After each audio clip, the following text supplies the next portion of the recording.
2018년 김정은 시대 초반, 우리는 뉴스로만 북한 경제 상황을 봤지만 실제 평양 당 청사 내부에서는 은밀한 숙청 작업이 진행되고 있었습니다. 경제 정책을 비판했던 한 고위 간부가 회의에 나타나지 않은 그날부터 조직 지도부, 비서 김선희 씨의 평온했던 일상이 악몽으로 바뀌기 시작했습니다. 과연 평양 내부에서 무슨 일이 벌어졌던 걸까요? 지금부터 그 이야기를 들려드리겠습니다. 구독과 좋아요로 응원해주시면 감사하겠습니다. 그 모든 것은 이렇게 시작되었습니다. 저는 김선희라고 합니다. 함경북도 청진, 그것도 시내가 아닌 수남동이라는 작은 농촌 마을 출신입니다. 여러분도 아시다시피 북에서는 평양에 사는 게 꿈이잖아요. 그런데 시골 처녀였던 제가 평양에서 일하게 됐으니 그게 얼마나 큰 일이었는지 짐작하시겠죠. 제 할아버지는 항일발치산 출신이셨고 아버지는 6.25 때 중공군과 싸우신 분입니다.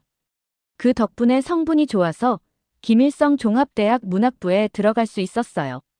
졸업하고 평양 배치 받았을 때 어머니가 얼마나 기뻐하셨는지 몰라요. 우리 딸이 평양 간다 하시며 동네방네 자랑하고 다니셨습니다. 아버지는 말씀은 없으셨지만 그날 저녁 막걸리 한잔 하시면서 눈시울이 붉어지시더라고요. 2018년 5월이었습니다. 저는 노동당 중앙당 조직지도부 고위간부의 비서로 일한 지 벌써 10년째였어요. 매일 아침 5시 30분에 일어나 남편과 딸 은별이 아침을 차려주고 출근했습니다. 은별이는 그때 소학교 4학년이었는데 엄마 다녀와 하며 손 흔들어주던 모습이 아직도 눈에 선합니다. 중앙당 청사 1층 식당에서 아침을 먹었어요. 강냉이밥에 된장국, 김치 조금. 배급이 제때 나오지는 않지만 당 간부들 식당은 그나마 괜찮았습니다. 점심도 직장 식당에서 해결했는데 쌀밥이 조금 섞인 옥수수밥이 나왔어요.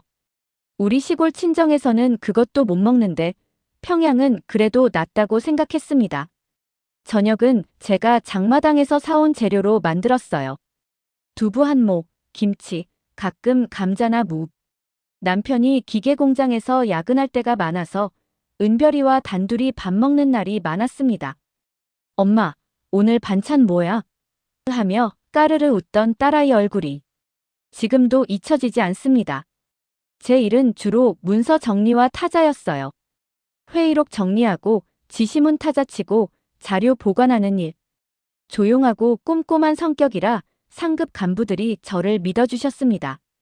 선희 동무는 일 잘한다는 말을 들을 때마다 뿌듯했어요. 매달 친정에 쌀 10kg씩 보낼 수 있었으니까요. 그분을 처음 본 건 제가 평양에 온 지 5년쯤 됐을 때였습니다. 리명희 동지. 당 중앙위원회 부부장이셨는데 경제 분야 전문가로 김정은 원수님 시대 초반에 발탁되신 분이었어요. 다른 간부들은 우리 같은 말단 비서들을 거들떠도 안 보는데 그분은 달랐습니다. 수고하오. 복도에서 마주치면 꼭 그렇게 인사해 주셨어요. 한 번은 제가 서류 더미를 들고 가다가 넘어질 뻔했는데 그분이 옆에서 잡아주시면서 물으셨습니다. 고향이 어디요? 청진입니다, 동지. 아, 청진. 부모님은 건강하시오? 네, 감사합니다. 그분은 제 딸 사진을 보시고는 예쁘네 하시며 환하게 웃으셨어요. 그때만 해도 저는 그분이 그렇게 될 줄은 정말 몰랐습니다. 그날도 평범한 5월의 아침이었습니다. 저는 회의 준비를 하고 있었고 은별이는 학교에 가고 남편은 공장에 가고 평양의 봄은 따뜻했고 모란꽃이 피어나던 계절이었습니다. 그런데 그날 오후 정기 당대회 시간이 되었는데 리명의 동지가 나타나지 않았습니다. 회의실 문이 열리고 간부들이 들어오는데 그분의 자리만 비어 있었어요. 리명의 동지는 어디 계시오? 누군가 조용히 물었지만 아무도 대답하지 않았습니다. 저는 그때 가슴이 철렁 내려앉는 걸 느꼈어요. 뭔가 잘못됐구나. 그날부터 평양의 공기가 달라지기 시작했습니다. 리명의 동지가 회의에 나타나지 않은 그날부터 중앙당 청사 전체가 이상하게 조용해졌습니다. 아침에 출근하니 보안국 차량 서너 대가 청사 앞에 세워져 있었어요. 평소에는 볼 수 없던 풍경이었습니다. 현관을 지나는데 보안원들이 신분증을 유난히 꼼꼼하게 확인하더라고요. 선희 동무, 어디 소속이요? 하고 물어보는데 손이 떨렸습니다. 비서실로 올라가니 동료 언니들이 모여서 수군수군거리고 있었어요. 다들 불안한 표정이었습니다. 옆자리 정화 언니가 제 귀에 대고 조용히 속삭였습니다. 선희야, 리명의 동지 말이야. 자숙 중이래. 자숙이요? 아니, 어떤 사람은 숙청됐다고 하던데. 그 말에 온몸에 소름이 돋았습니다. 숙청? 그 따뜻하시던 분이. 점심시간이 되어도 식당 분위기가 이상했어요. 평소에는 여기저기서 웃음소리도 나고 대화 소리도 들렸는데 그날은 다들 입을 다물고 밥만 먹었습니다. 숟가락 소리만 덜그럭거렸어요. 누군가 기침만 해도 다들 그쪽을 쳐다봤습니다. 오후에 과장님이 우리를 불러 모았습니다. 동무들, 요즘 청사 분위기가 어수선하니 입 조심하시오. 근거 없는 소문 퍼뜨리지 말고 업무에만 충실하시오. 그 말이 더 무서웠어요. 입 조심하라는 말은 뭔가 큰일이 났다는 뜻이잖아요. 저녁 때 집에 돌아오니 남편이 먼저 와 있었습니다. 은별이는 방에서 숙제를 하고 있었고요. 남편과 작은 목소리로 이야기를 나눴어요. 여보, 오늘 청사에 보안국 차들이. 쉿, 작게 말해요. 남편이 제 입을 막으며 방문 쪽을 가리켰습니다. 은별이가 들을 수 있으니 조심하라는 뜻이었죠. 리명의 동지가 안 보이던데. 그런 말 하지 마요. 우리가 알 바 아니에요. 남편의 목소리에도 두려움이 묻어 있었습니다. 평소 과묵한 사람인데 그날따라 안절부절 못하더라고요. 저도 가슴이 두근거려서 잠이 오지 않았습니다. 은별이가 자는 모습을 한참 동안 바라봤어요. 새근새근 숨쉬는 딸아이 얼굴을 보면서 생각했습니다. 이 아이가 커서도 이런 세상에서 살아야 하나. 그날 밤 잠자리에 누웠는데 친정 생각이 났습니다. 청진에 계신 아버지, 어머니, 딸이 평양에서 잘 지낸다고 믿고 계실 텐데. 사실은 이렇게 불안에 떨고 있다는 걸 아시면 얼마나 걱정하실까요? 며칠 뒤 또 이상한 일이 생겼습니다. 3월 회의에 참석했던 경제부 차장님이 교통사고로 돌아가셨다는 소식이 들렸어요. 그 다음 주에는 또 다른 간부 한 분이 갑작스러운 병으로 사망했다는 공문이 돌았습니다. 여직원들 사이에서는 더 이상 아무도 그 이야기를 꺼내지 않았어요. 다들 눈치만 보고 말을 아꼈습니다. 정화 언니조차도 제 눈을 피했어요. 복도에서 마주쳐도 고개만 살짝 끄덕일 뿐 말을 걸지 않았습니다. 저도 조심했습니다. 업무 외에는 입을 열지 않았고 회의록 정리할 때도 손이 떨렸어요. 혹시라도 제가 뭔가 잘못 쓰거나 빠뜨리거나 더 쓰거나 하면 어쩌나 하는 두려움이 들었습니다. 그런데 가장 무서운 건 따로 있었어요. 리명의 동지와 업무상 자주 접촉했던 사람이 바로 저였다는 사실입니다. 그분의 회의록을 제가 정리했고 문서를 제가 관리했고 심지어 개인적인 대화까지 나눴잖아요. 혹시 나도 조사받는 건 아닐까? 우리 가족은 괜찮을까? 그런 생각이 머릿속을 떠나지 않았습니다.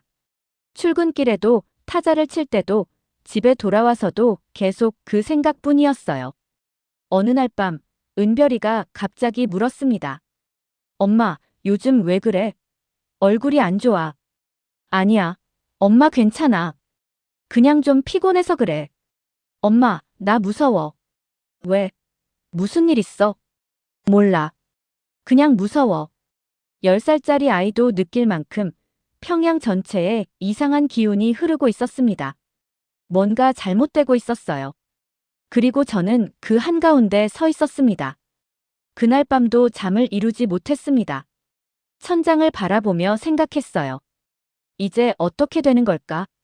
리명의 동지가 사라진 지 2주일쯤 지났을 때 제게 지시가 내려왔습니다.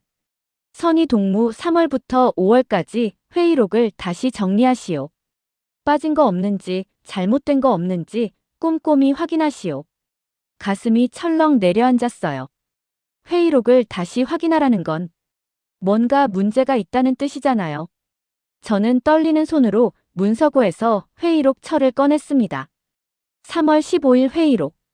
그날 회의에 리명의 동지가 참석하셨던 게 기억났어요. 제가 직접 타자로 정리했던 기록이었습니다. 한 장 한 장 넘기는데 손에 땀이 났습니다. 그러다가 그 대목을 발견했어요. 동지들, 솔직히 말하겠소. 우리 인민들이 지금 굶주리고 있소. 배급은 제때 나가지 않고 장마당 물가는 치솟고 있소. 그런데 간부들만 특별 배급을 받는 게 과연 맞는 일이오? 리명의 동지의 발언 내용이었습니다. 그때는 그냥 정리만 했는데 지금 다시 보니 등골이 오싹했어요. 더 읽어 내려갔습니다. 중국과의 밀무역으로 배를 불리는 간부들도 있다고 들었소.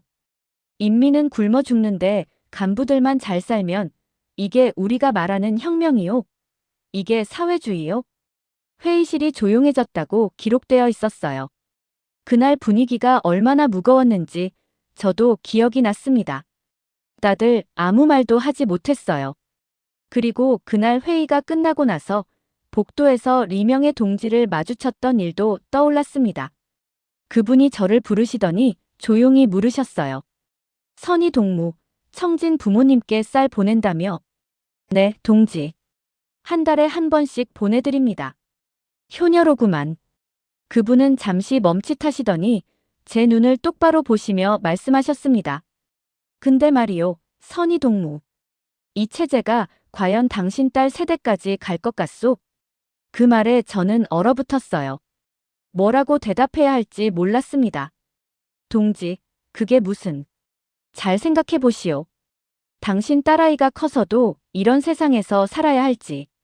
그분은 더 이상 말씀하지 않으시고 걸어가셨어요. 저는 그 자리에 멍하니 서 있었습니다.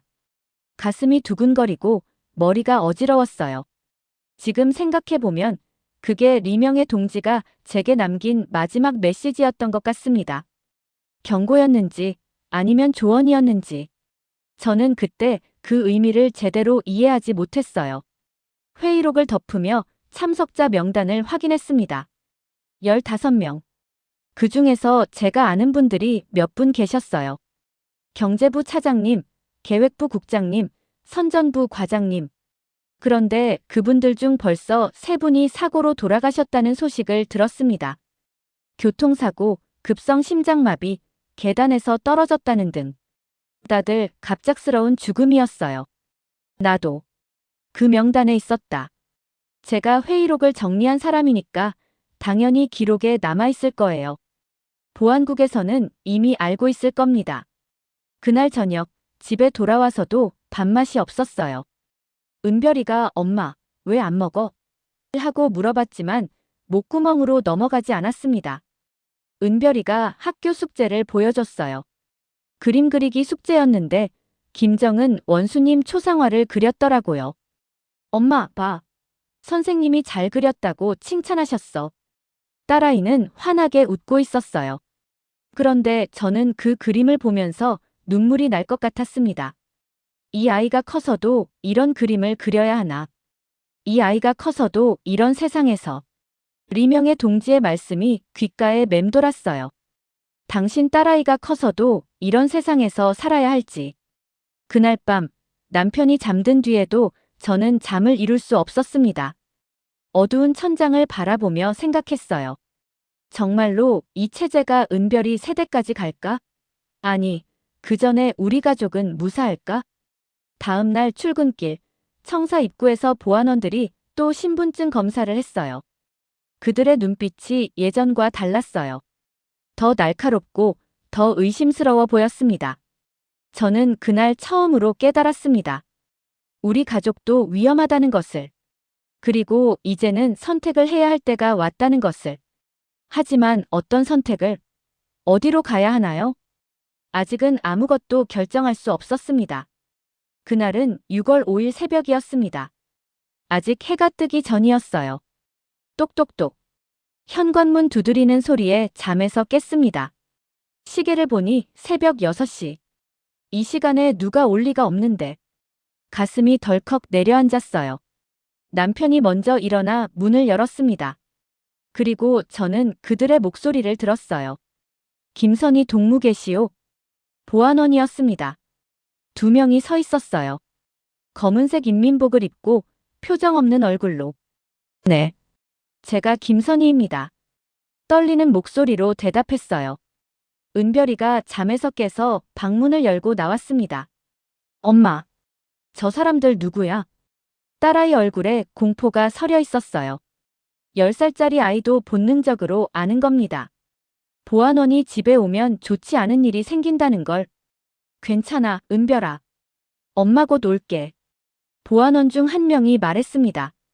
선희 동무, 잠깐 조사 좀 받으시오. 오래 걸리지 않을 겁니다. 조사요? 무슨? 가시면 압니다. 준비하시오. 남편이 제 손을 꽉 잡았어요. 손이 차갑게 식어 있었습니다. 은별이는 울음을 터뜨렸습니다. 엄마, 엄마 가지 마. 괜찮아, 은별아. 엄마 금방 올게. 아빠 말씀 잘 들어. 떨리는 손으로 딸아이를 안았어요. 그 품이 얼마나 따뜻하던지. 놓기 싫었습니다. 차에 타고 가는 내내 아무 말도 하지 않았어요. 창밖으로 평양 거리가 지나갔습니다. 아직 어두운 거리, 불 켜진 아파트들, 출근 준비하는 사람들. 평소에는 그냥 지나쳤던 풍경이 그날따라 유난히 눈에 들어왔습니다. 이게 마지막 일까? 조직 지도부 건물에 도착했어요. 지하로 내려갔습니다. 복도는 길고 어두웠어요. 형광등 불빛만 희미하게 깜빡거렸습니다. 작은 방으로 안내되었어요. 책상 하나, 의자 3개. 창문도 없는 방이었습니다. 조사관이 들어왔어요. 40대쯤 되어 보이는 남자였는데 무표정한 얼굴이었습니다. 앉으라는 손짓을 하더니 서류를 펼쳤어요. 김선희 동무, 당신은 3월 15일 회의록을 정리했지요? 네. 그렇습니다. 그날 회의에서 리명희가 무슨 말을 했소? 회의록에 기록된 대로입니다. 기록 말고 다른 말은 없었소? 아니, 기억나지 않습니다. 조사관이 저를 뚫어지게 쳐다봤어요. 심장이 터질 것 같았습니다. 회의 끝나고 복도에서 리명희와 대화했다는데 사실이요? 어떻게 알았지? 네. 짧게 인사만. 무슨 말을 했소? 그냥. 고향이 어디냐고. 그런 이야기. 그게 전부요? 네. 조사관이 한숨을 쉬더니 몸을 앞으로 기울였습니다. 선희 동무, 솔직히 말하는 게 좋을 겁니다. 우리는 다 알고 있소. 리명희가 당신에게 무슨 말을 했는지. 등골이 오싹했어요. 정말 다 아는 걸까? 아니면 떠보는 걸까? 동지, 정말 아무것도. 당신 딸. 조사관이 서류를 넘기며 말했습니다. 김은별이지. 소학교 4학년. 그 순간 온몸이 얼어붙었습니다. 딸 이름을 거론하다니. 이건 협박이었어요. 동지, 제발. 우리 딸은 아무것도 모릅니다. 그건 당신 태도에 달려있소. 협조하면 아무 문제 없을 겁니다. 제 눈에서 눈물이 흘러내렸어요. 참으려고 했는데 참을 수가 없었습니다. 제발.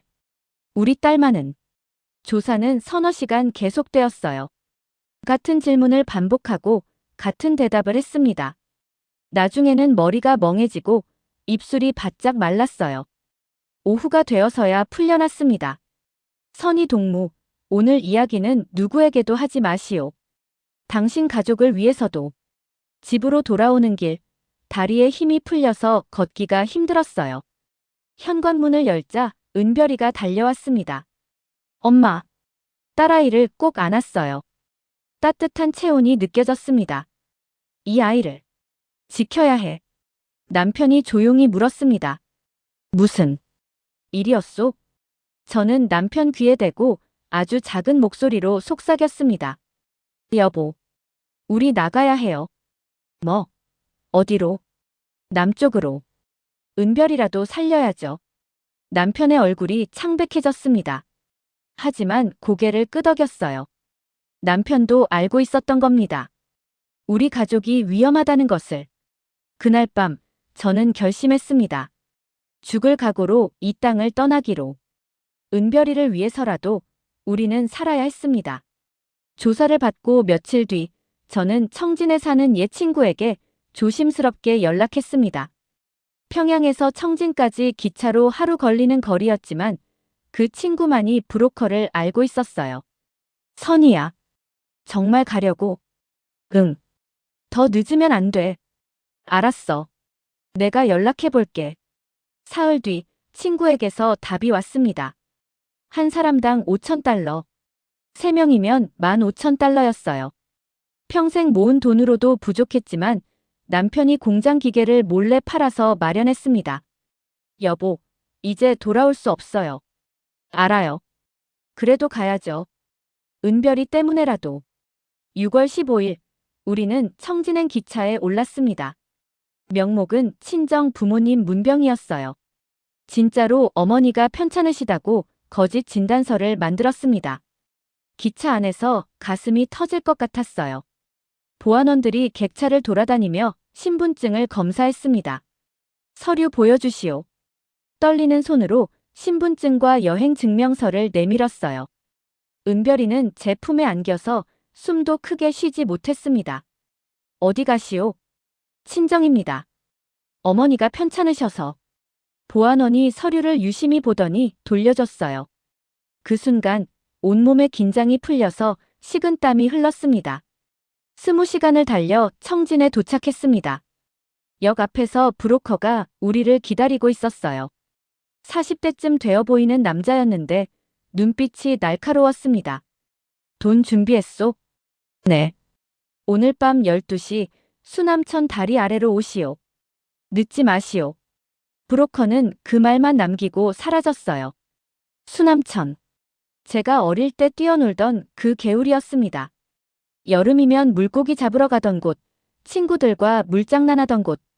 그곳이 이제는 제 탈출 경로가 되다니. 해가 지고 어두워졌습니다. 밤 11시, 우리는 조용히 숙소를 나왔어요. 친정집 근처를 지나갔습니다. 멀리서 방에 불이 켜진 게 보였어요. 아버지, 어머니. 그 집에 들어가고 싶었습니다. 마지막으로 두 분 얼굴을 보고 싶었어요. 하지만 그럴 수 없었습니다. 부모님께 걱정만 끼칠 뿐이니까요.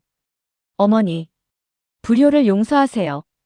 은별이 손을 꽉 잡고 수남천으로 향했습니다. 달빛도 없는 깜깜한 밤이었어요. 브로커가 손전등을 흔들며 신호를 보냈습니다. 이리 오시오. 조용히. 강가에 도착하니 우리 말고도 두 가족이 더 있었어요.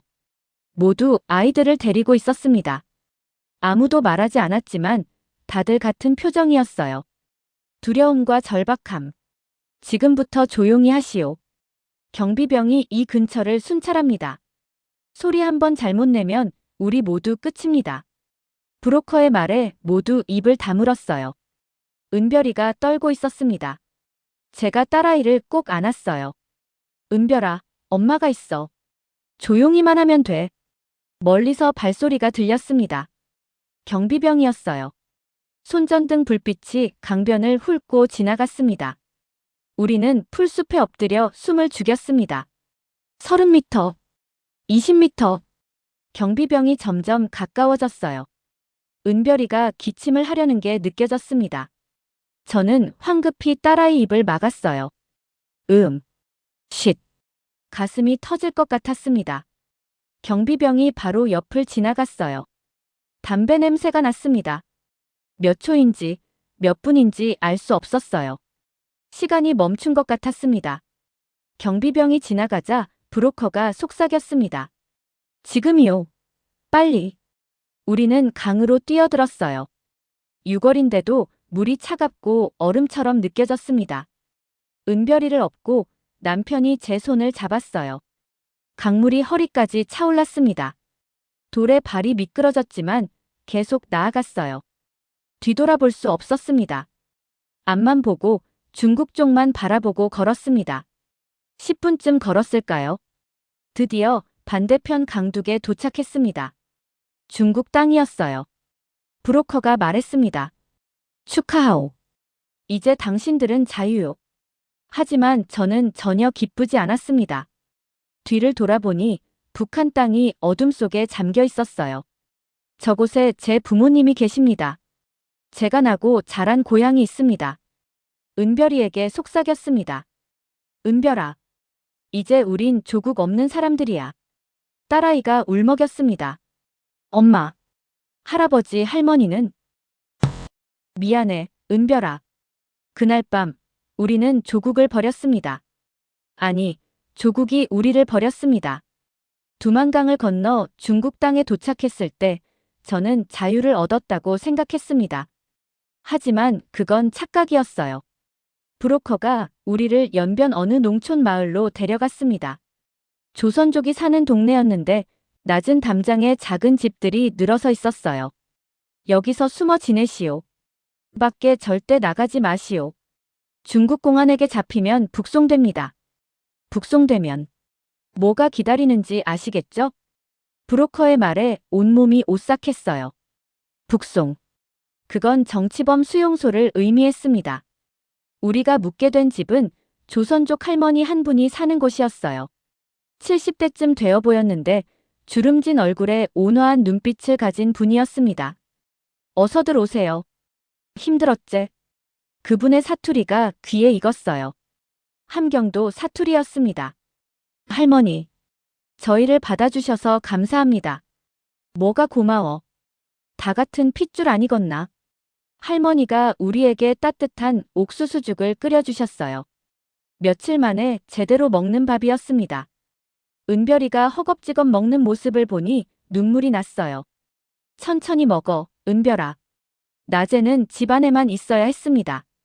창문 밖을 내다볼 수도 없었어요. 혹시라도 누가 볼까봐, 신고할까봐 두려웠습니다. 은별이가 답답해했어요. 엄마, 밖에 나가고 싶어. 안 돼, 은별아. 조금만 참아. 왜 안 돼? 여기 중국이잖아. 북한 아니잖아. 그래도 우리는 신분이 없어. 위험해. 10살짜리 아이가 이해하기엔 어려운 이야기였을 거예요. 자유를 찾아왔는데 또다시 갇혀 지내야 하니까요. 일주일쯤 지났을 때 할머니가 조선족 식당 일을 소개해 주셨어요.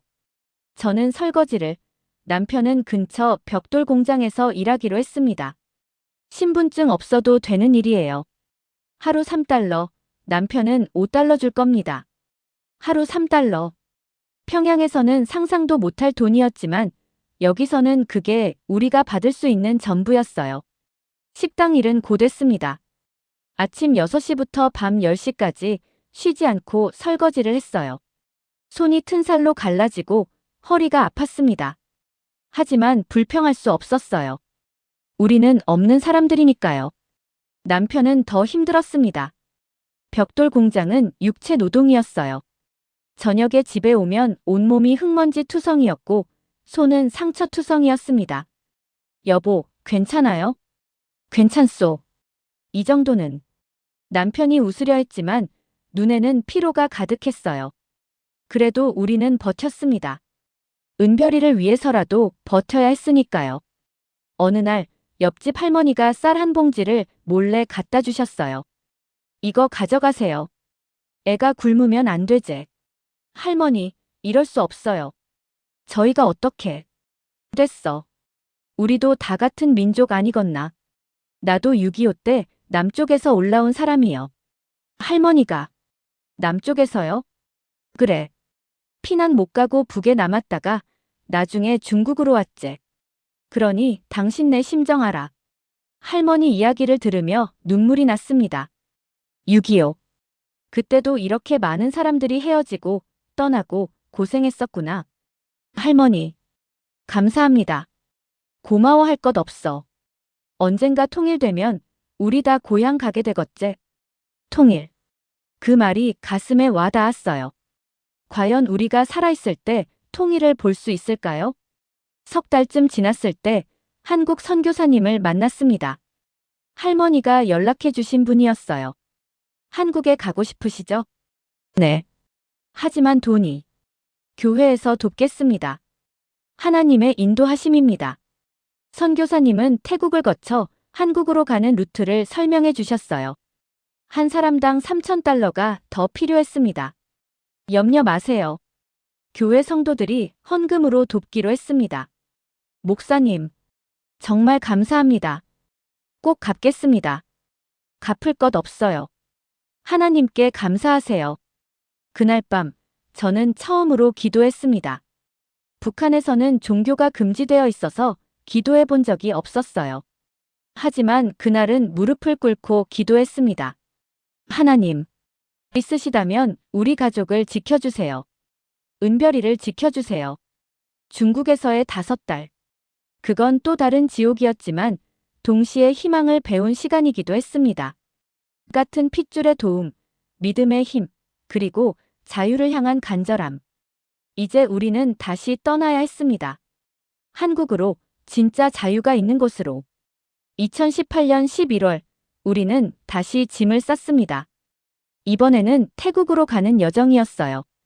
선교사님이 준비해 주신 가짜 여권과 비자로 우리는 중국 남부로 향했습니다. 기차를 타고, 버스를 타고, 또 기차를 탔어요. 사흘 동안 잠도 제대로 못 자고 이동했습니다. 국경 검문소에 도착했을 때 가슴이 터질 것 같았어요. 중국 공안이 서류를 확인했습니다. 어디 가시오? 관광입니다. 가족여행이요? 네. 공안이 우리를 번갈아 쳐다봤어요. 은별이는 제 손을 꽉 잡고 떨고 있었습니다. 공안이 뭔가 의심하는 눈치였어요. 들켰나? 선교사님이 미리 준비해둔 봉투를 슬쩍 건넸습니다. 500달러가 들어있었어요. 공안이 봉투를 받아들고 서류에 도장을 찍었습니다. 통과. 간신히 국경을 넘었습니다. 라오스를 거쳐 태국으로 들어갔어요. 방콕에 도착했을 때는 이미 지칠 대로 지친 상태였습니다. 이제 한국 대사관만 가면 됩니다. 선교사님의 말에 희망이 보였어요. 한국 대사관.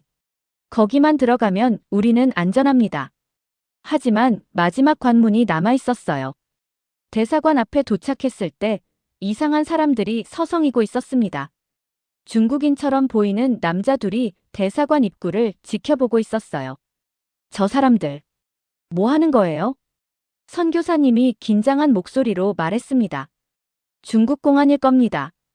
탈북자들 감시하러 나온 거예요. 그럼 어떡해? 일단 기다려봅시다. 우리는 근처 카페에서 대기했어요. 1시간, 2시간, 3시간. 그 남자들은 계속 그 자리에 있었습니다. 은별이가 지쳐서 졸고 있었어요. 10살 아이가 이런 고생을 하다니. 딸아이 얼굴을 보니 눈물이 났습니다. 엄마, 언제 들어가? 곧 들어갈 수 있을 거야. 해가 지고 어두워졌습니다. 대사관은 곧 문을 닫을 시간이었어요. 선교사님이 결단을 내렸습니다. 지금 가야 합니다. 더 기다리면 문 닫아요. 하지만 저 사람들이. 제가 먼저 가서 주의를 끌겠습니다. 그 사이에 빨리 들어가세요. 선교사님이 먼저 걸어가셨어요. 그 남자들이 선교사님을 주목했습니다. 그 순간이었어요. 지금이에요. 빨리. 우리는 뛰었습니다. 은별이 손을 잡고 남편과 함께 대사관 쪽으로 달렸어요. 뒤에서 소리가 들렸습니다. 나, 세워. 중국말이었어요. 그들이 우리를 쫓아오는 소리가 들렸습니다. 발소리가 점점 가까워졌어요. 엄마, 무서워. 괜찮아, 은별아. 조금만 더. 대사관 문이 보였습니다. 10m, 5m, 3m. 대사관 경비원이 상황을 파악하고 문을 활짝 열어주었어요. 빨리 들어오세요. 우리는 문 안으로 뛰어들었습니다. 뒤따라오던 남자들이 문 앞에서 멈췄어요. 대사관 안은 한국 영토나 마찬가지였으니까요. 이리 빨리 오세요. 대사관 직원이 우리를 안으로 안내했습니다. 문이 닫히고 그제야 숨을 쉴 수 있었어요. 복도를 걸어 들어가는데 벽에 태극기가 걸려 있었습니다. 빨강, 파랑, 하얀색. 그 깃발을 보는 순간 눈물이 쏟아졌어요. 은별아, 저거 봐. 우리나라 깃발이야. 엄마, 이제 괜찮은 거야?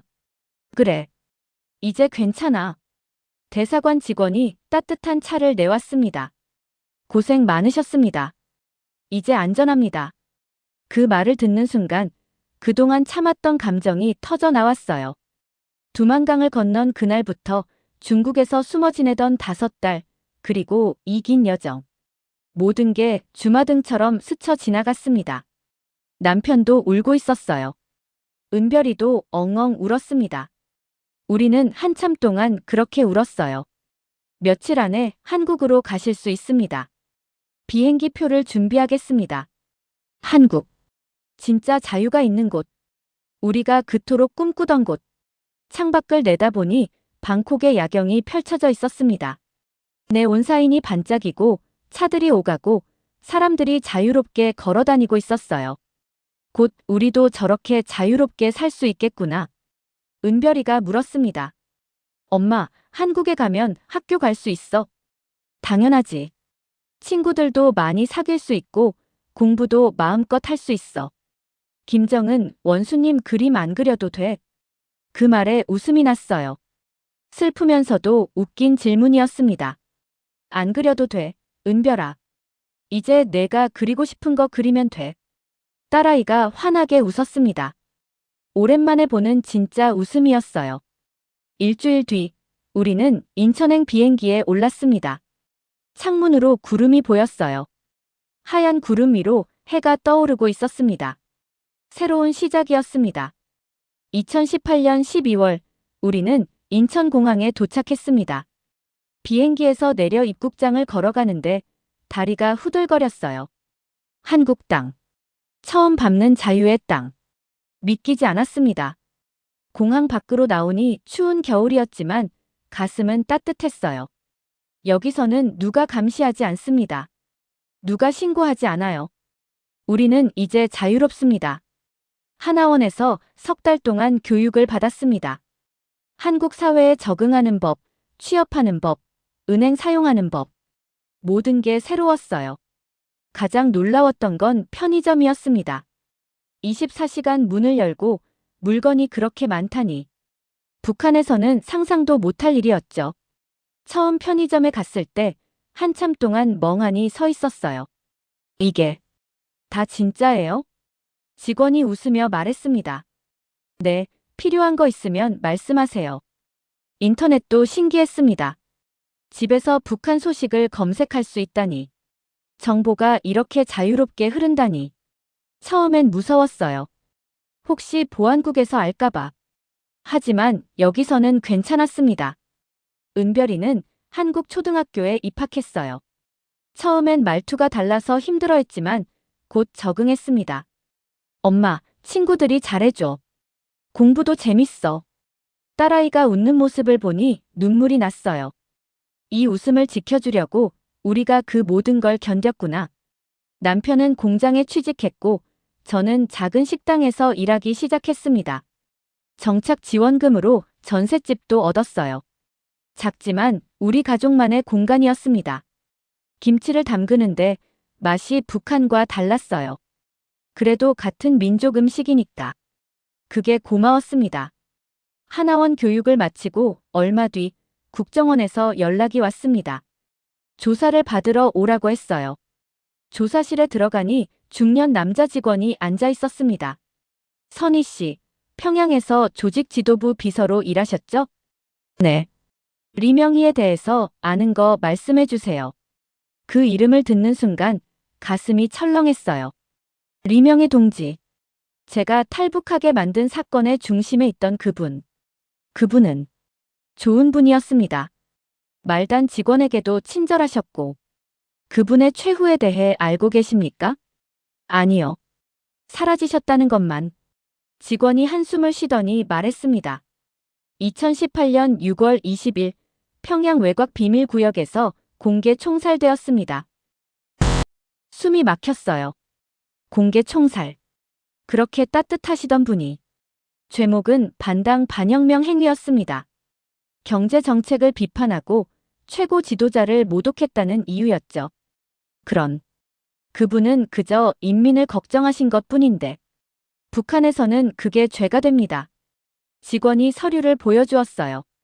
리명의 동지와 함께 숙청된 사람들 명단이었습니다. 제가 알던 분들도 있었어요. 선희 씨도 위험했습니다. 조금만 늦었어도. 그날 밤 집에 돌아와서 한참 울었어요. 리명의 동지가 마지막으로 하신 말씀이 떠올랐습니다. 이 체제가 당신 딸 세대까지 갈 것 같소? 그분은 알고 계셨던 거예요. 이 체제가 썩었다는 걸, 오래 못 간다는 걸, 그리고 그 말씀 때문에 목숨을 잃으신 거예요. 며칠 뒤 탈북민 방송에서 증언 요청이 왔습니다. 처음엔 망설였어요. 혹시 북에 계신 부모님이나 친척들에게 피해가 갈까봐. 하지만 결심했습니다. 리명의 동지를 위해서라도 진실을 말해야 한다고. 방송 카메라 앞에 앉아 말했습니다. 리명의 동지는 인민을 진심으로 생각한 분이었습니다. 굶주리는 사람들을 걱정하고 부패한 간부들을 비판했어요. 그런데 그분이 숙청당했습니다. 이게 북한입니다. 여러분, 북한은 겉으로만 화려합니다. 평양 거리는 깨끗해 보이죠. 하지만 안은 썩었어요. 인민은 굶주리고 간부들은 배를 불리고 진실을 말하는 사람은 죽임을 당합니다. 증언을 마치고 나니 속이 후련했어요. 집에 돌아오니 은별이가 숙제를 하고 있었습니다. 자유롭게 그림을 그리고 원하는 책을 읽고 친구들과 웃고 있었어요. 은별아. 응, 엄마. 엄마가 널 지켜줄게. 여기서는 내가 하고 싶은 거 다 할 수 있어. 엄마. 할아버지 할머니는 언제 만나? 가슴이 아팠습니다. 청진에 계신 부모님. 제가 북한을 떠난 걸 아실까요? 걱정하고 계실까요? 은별아. 언젠가 통일이 되면 그때 만날 수 있을 거야. 통일? 그게 뭐야? 북한과 남한이 하나가 되는 거야. 우리가 다 같은 민족이니까 언젠가는 다시 만날 수 있을 거야. 은별이가 고개를 끄덕였어요. 창밖을 내다봤습니다. 서울의 밤하늘에 별이 반짝이고 있었어요. 저 별빛이 북한에도 비추고 있겠죠. 부모님이 계신 청진에도, 리명의 동지가 묻힌 평양에도, 리명의 동지가 남긴 마지막 말씀. 이 체제 오래 못 간다. 그게 결국 북한의 진실입니다. 언젠가 그 체제가 무너지고 북에 계신 우리 동포들도 자유를 누릴 날이 올 거예요. 그날까지 저는 이곳에서 살아갈 겁니다. 은별이를 키우고 일하고 자유를 누리면서. 그리고 증언할 겁니다. 북한의 진실을. 리명의 동지 같은 분들의 희생을. 그래서 더 많은 사람들이 자유를 얻을 수 있도록. 여러분, 북에 계신 우리 동포들을 잊지 말아주세요. 그들도 우리와 같은 사람들입니다. 자유를 꿈꾸는 사람들입니다. 우리 세대의 통일을 꼭 봤으면 좋겠습니다.